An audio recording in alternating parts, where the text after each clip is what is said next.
नफरत के बीज बोए गए, लेकिन मोहम्मद नवाज शरीफ ने 13 से लेकर 18 तक भी पाकिस्तान की आवाम की खिदमत की, और उसके बाद 4, साढ़े 4, 5 साल जो पाकिस्तान की आवाम ने नालायकी, नाअहली, जो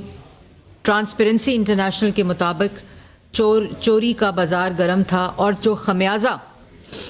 नवाज शरीफ साहब के जाने से पाकिस्तान की आवाम को हुआ। आज महंगाई देखें, बिजली और गैस के बिल देखें, आज बेरोज़गारी देखें, और एक नफ़रत जो हर सू फैली है वो देखें। लेकिन इसके बावजूद सारी जमातें अपने मंशूर दिए, सारी जमातों ने अपने जो मंशूर थे उनको पाकिस्तान की आवाम तक पहुँचाया। लेकिन जिस किस्म का रद्द अमल, जिस किस्म की सपोर्ट, जिस किस्म की हमने मनाजिर पाकिस्तान मुस्लिम लीग नून और मोहम्मद नवाज शरीफ के जलसों में देखे, तो इस बात से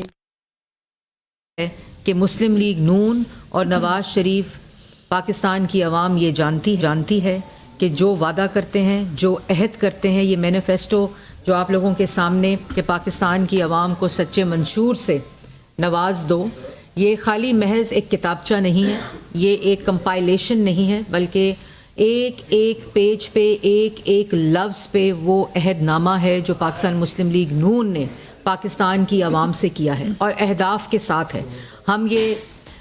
हमें एक्सपीरियंस भी है 2013 में महंगाई का जो आलम था, दहशतगर्दी का जो आलम था, लोड शेडिंग का जो आलम था, मुल्क के अंदर बेरोज़गारी का जो आलम था। उन तमाम चीज़ों को देखते हुए जब मोहम्मद नवाज शरीफ ने 2013 में पाकिस्तान की